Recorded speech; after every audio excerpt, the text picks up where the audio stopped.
આપ જોઈ રહ્યા છો spark today news. Holistic health seminar યોજાયો છે। મિત્રો, માઇન્ડ ન્યુરોબિક્સને શીખવાથી આંતરિક શક્તિઓ શોધી શકાય છે। 7 સ્ટાર જીવન જીવવા માટે માર્ગદર્શન મેળવવામાં આવે છે। સાથે જ શારીરિક સ્તરે પણ અનેક સારા પરિણામો મેળવી શકાય છે। તણાવ, ચિંતા અને ડિપ્રેશન ઘટાડવાની રીતો પણ શીખવાડવામાં આવે છે। જીવનના દરેક ક્ષેત્રને 7 ચક્રોના સંતુલન દ્વારા કેવી રીતે સુમેળ કરવા તે પણ સમજાવવામાં આવે છે। સકારાત્મક વિચારો અને આત્મવિશ્વાસ વધારવા માટે માર્ગદર્શન પણ મેળવવામાં આવે છે। માઇન્ડ ન્યુરોબિક્સ દ્વારા કટોકટી રોગોને કેવી રીતે ઠીક કરી શકાય તે પણ શીખવાડવામાં આવે છે। સર્વાંગી સુખ સંતુષ્ટિ માટે પણ આ માર્ગદર્શન મળ્યું છે। સફળતા અને લક્ષ્યોને પૂરા કરવા માટે મનની શક્તિનો ઉપયોગ કરવા માટેની પણ વ્યૂહરચનાઓ શીખવાડવામાં આવી છે।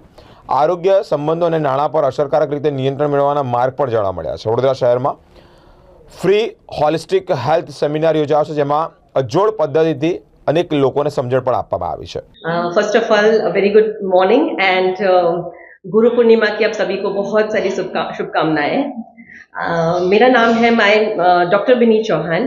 मैं एक इंजीनियर टर्न हीलर और मैं अभी डॉक्टर हूँ और मैं अभी काम कर रही हूँ as a holistic health trainer, holistic health coach and mind health coach. So अभी ये जो सेमिनार रखा है ये मेंटल अवेयरनेस के लिए है। आज लाइफ में, दुनिया में करंट टाइम्स आप देख सकते हो कि सभी को कुछ ना कुछ लगा हुआ है। Everybody is in anxiety and stress.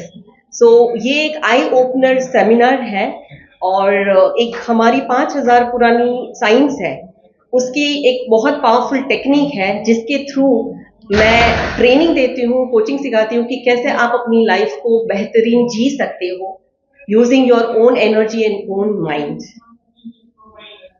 कितने लोगों ने पार्टिसिपेट किए? करीबन 50 लोग अभी हैं हॉल में एंड अभी लोग आ रहे हैं।